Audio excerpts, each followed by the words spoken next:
Welcome to the Wednesday Talk. Hi guys. So today we're breaking down some budgets. Yes, one question that we get in a lot of our Cuenca, Ecuador videos is, which is cheaper, Ecuador or Thailand? And then a question that we've gotten in our Pattaya, Jomtien Beach, Thailand video, which is cheaper, Thailand or Ecuador? So Exactly. today we're going to answer that question. Yeah, so we're going to use real numbers. These are our real numbers, daily budgets in each place. Jay has Cuenca and I have Pattaya. We're going to break it down. Yeah, we've been, we're in our third month here in Jomtien Beach, so we've got some, a little bit of updated numbers to work with compared to the last time we were here. So it should be pretty accurate between here and Cuenca. And yeah. Yeah, so usually when I do the budget, I usually break down the budget into 5 categories, and it's rent, phone, transportation, insurance, and food. So you're going to need at least those 5 things when you travel anywhere. I never include flights because people are traveling from everywhere. Yeah, so first we're going to start off with rent. Before we talk the numbers, we don't travel with the lowest possible budget, and we definitely don't travel with the highest possible budget. Our budget's around between 2,500 and 3,000 Canadian dollars a month. It fluctuates a little bit, but that's kind of our goal, is to be in that range. So, I mean, we know we're going to get lots of comments of, you could do this cheaper, you could do that cheaper, and that's fine. We're not trying to find where can you live for $800, and we're not trying to say, hey, we can live here for $10,000. Just so you know what we're working with, around a 2,500 to 3,000 Canadian dollar budget. Yes. Okay. So, rent. Yeah. So when we were in Ecuador, we rented a 1-bedroom apartment, and it was like a single dwelling that had been built on the back of a house. So it wasn't like in an apartment building or anything like that. So it was just kind of a standalone only apartment. There was no amenities as far as like pools and gyms and things like that. And we had rented it for $500 US with everything included, all the utilities included, internet, water, hydro, that kind of thing. Yeah. So the total, $500 US, $697.25 Canadian. All right, crazy. And All in. What's our rent here? Our rent here is 15,000 baht, and that works out to, with our utilities, I put our utilities at $75 Canadian a month. That works out to $706.50. So very similar. Yes. Now, yes, there are some differences in between what you get for that money. Here, the square footage of the actual living space is a lot smaller than Cuenca. But here we also have 2 pools, we have a sauna, and we also have a gym, and we're beachfront. So that's, for the same money. For the same We were money, just in a little, actually a little local neighborhood when we were in Cuenca. Yeah, so you get no amenities. Not that you can't find amenities when you're in Cuenca. Yeah, for sure. For sure. The first apartment we rented in Cuenca, just on Airbnb, before we found a local realtor, was quite a bit more expensive, but it did have a pool and a small gym. It was like an apartment building, and it did have a pool and a small gym, and it was over $800. So. Yeah, just over $800. So, but not to confuse it. For this one, almost the same. A little over 700 here, just a hair under 700 there. Yes. So, second thing, our cell phones. Yes. We do use eSIMs a lot when we travel, but usually only for like 1 to 7 days, depending on when we're arriving into a country. We might activate an eSIM just to cover us until we have time to go and get an actual local SIM. You see all the eSIM companies, they're all advertising it, they're all pushing it, that, eSIMs are cheaper. Yep. From our experience, we have never found an eSIM that would provide as much data for as long as a local SIM that was less money. Right. It's always been better to actually find a local SIM. It is convenient getting an eSIM for that transit time in between countries. That's probably the only benefit for us anyway. Yeah, it's a convenience benefit. It's not a cost savings when we use an eSIM, for the most part. We do use Airalo. Yes. And you can find a link in our link tree below if you're interested. Save a couple bucks. Yeah, in the description, there is a link tree of all of our affiliates. Basically, if you watch YouTube, you obviously know YouTubers advertise things, and it doesn't matter who you watch, go into their description, look at their links, you'll find discounts. It's like coupon clipping for in electronic form, kind of. So we're not trying to advertise anything, but No. just to let you know that there are discounts in there if you want to use certain things. Okay. So our phone here, our phone when we were in Ecuador, we got a 10 gig plan for 30 days. And we activate these on each of our phones generally. So it was 10 gig for 30 days, was 32 Canadian dollars. Yeah, and here we got 30 gigs for 30 days. For the both of us, it was $36. So pretty close. Pretty close. And I mean, there's Wi-Fi everywhere. We have really good Wi-Fi speeds. And even when we were in Cuenca, our Wi-Fi speeds were great. It was 50 up, 50 down. It was really fast, easy to upload, great for, remote workers and stuff like that. Same with Thailand. Now, and that's a big thing too. Like if you're going to be renting an apartment and it's going to have Wi-Fi, that's majority of what you're going to use. We find that even if we get a 10 gig plan, we rarely use that much of it because we don't use our phones for a lot of our heavy internet use as far as uploading videos and things like that. That's more what we use in our apartment. So we find that a 10 gig plan, if anybody's curious, a 10 gig plan is plenty for us. So when they try to sell you that bigger plan, like, oh, you might need 20 or you might need 30 gig, we find we never need that. So unless you are a particularly heavy user because you're using it for a specific reason on your phone and away from your apartment, don't waste your money on the extra gigs either. So yeah, and sometimes the packages will offer like free, like TikTok and Facebook and things like that, like unlimited. Yeah, so a lot of the socials they add on for free. Yeah. So if you're thinking you do a lot of doom scrolling, then you might need more gigs, but sometimes it's free. It's included in the package. Right. So transportation is our next category, and that's going to include things like public transit, whether it's buses or subways or trams like they have in Cuenca, as well as Tranvia, as well as Uber or Grab. Grab is in Thailand and Southeast Asia here it's like an Uber, and also a rental. Like we rented a scooter here in Thailand, so that's also included in transportation costs. So when we were in Ecuador, we didn't rent any type of vehicle for ourselves. We just used public transportation and taxis and things. And we walked a lot. We walked a lot, yes. We did. And our monthly budget, we had 32 Canadian dollars. That's cheap. It's cheap, $32. And that was, we took taxis and stuff if we'd walk to the grocery store and then take a taxi home so we didn't have to carry all the stuff and things like that. But there was a few times we went back and forth across the city and things like that, and out to the airport and back. So, buses it's pretty inexpensive there. Yeah, for sure. buses are super affordable. It's like 35 cents per person to ride the bus. To ride the bus. Yeah. And we only got the one bus card, and Jay would tap it twice for us to get on or whatever, and very easy, very easy. So $32 in Cuenca. What is it here? So transportation for Pattaya, we used 3 different modes of transportation. We used the taxi, bought buses, and we ended up renting a scooter. So for the taxis, it was $65.85. For the bot bus, it was $35.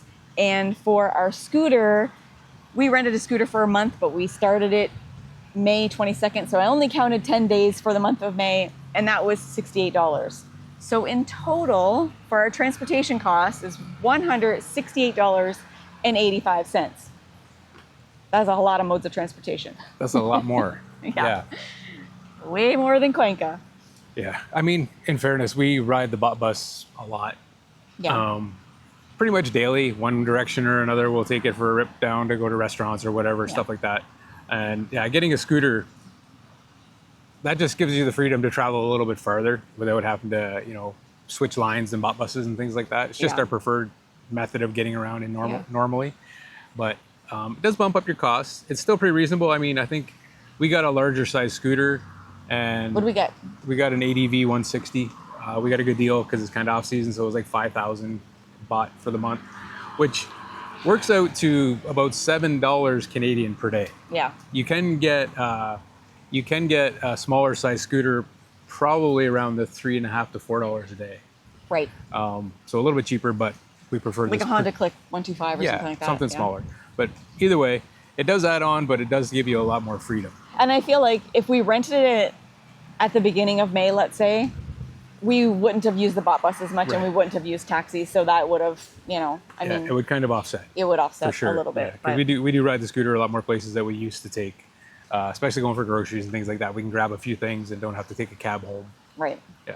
Yeah. So for sure. Next category. Insurance. Yes. Now- We get asked about this a lot. We do. We use Safety Wing. Safety Wing insurance, travel insurance. There's a couple different plans you can sign up for on that. Again, just pointing it out. There's a link in the description below for Safety Wing if you're interested in signing up and giving them a try. It's pretty reasonable. We've been using them for the entire 5 years that we've Yeah. been traveling.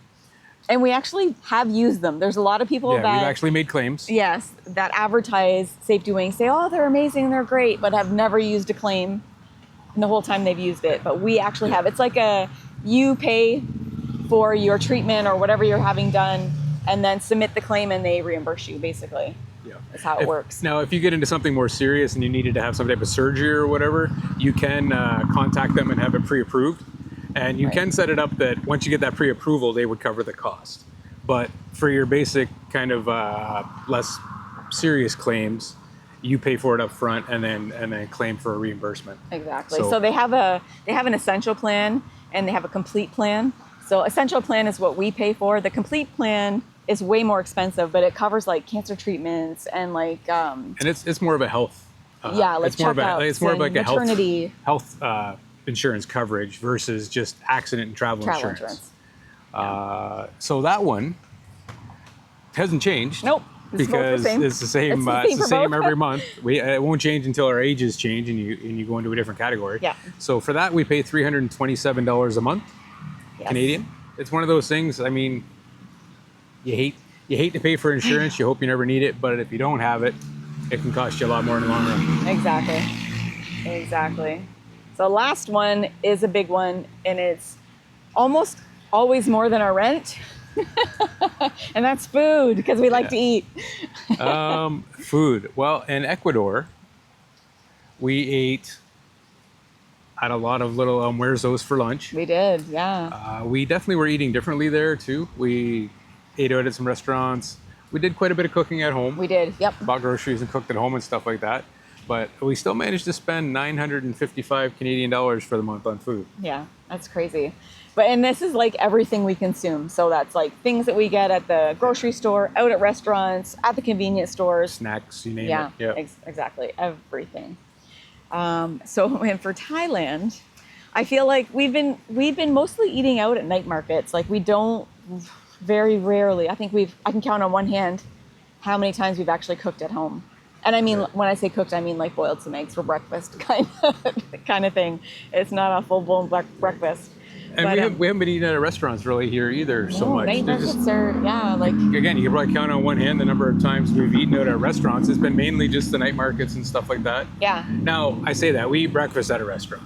true. Each Yes, day. that's right. If you've been following our Wednesday walks here in Jomtien, you know exactly where that is.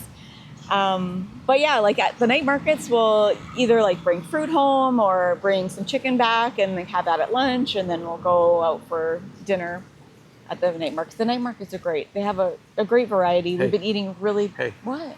Tell us the price. Oh, we spent $1,016. That's not a lot more. It's not a lot more, but $61. I feel like for the difference and the quality of food that we're having here and the variety of food that we're having here, I would say it's better. We've been eating better here in Thailand for sure. Yeah, for sure. I mean, we've been eating a little more health conscious and that, a lot more protein and stuff. Yeah. And we have bought a lot of protein shakes and stuff that we've been drinking each day with Right. with all the exercise we've been doing. So that helps bump the cost, but not. I mean, I thought it might be more. No, that's it's actually not. not Not too too bad bad. considering. All right, so my total for our What's your month in Ecuador, Yeah. the total I had was $2,040.55. And my total for Jomtien is $2,254.35, which is a difference of $213.80. So, Now, at the beginning, did you think Cuenca would be the cheaper place? or did you think Thailand was going to be a cheaper place? Now, I mean, that's not our total budget for the month. That's the basics, The like I say, basics. those 5 categories. Yep. You may have some medical things that you want to need to spend money on, prescriptions, that kind of stuff. It's hard to do that one as a budget because everybody's different. Everybody has their different things that they need and that. As far as drugs go, our own experience going to the pharmacies, you can pretty much get anything you need, and there were some things that we found that were cheaper in Cuenca, and there's some things that we found that were cheaper in Thailand. It's really going to be dependent on what the drug is that you need to get. Exactly. Yeah, and a lot of the medications that you get in Thailand, you don't need a prescription for.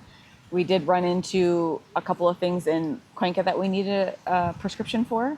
Yeah. So there's that. Even that, if one pharmacy was asking for that prescription, maybe another pharmacy wasn't. This is true. It's kind of hit This and is miss true. on whether you need a prescription, but Yes. still. And healthcare in Thailand and in Ecuador, we found Cuenca and Pattaya.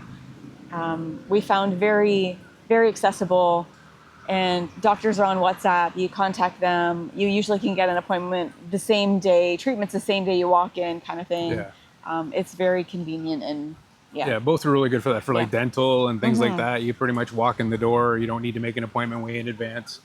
Yeah. That's both places. Yeah. I do feel that, well, we didn't use any hospitals or anything like that when we were in Cuenca.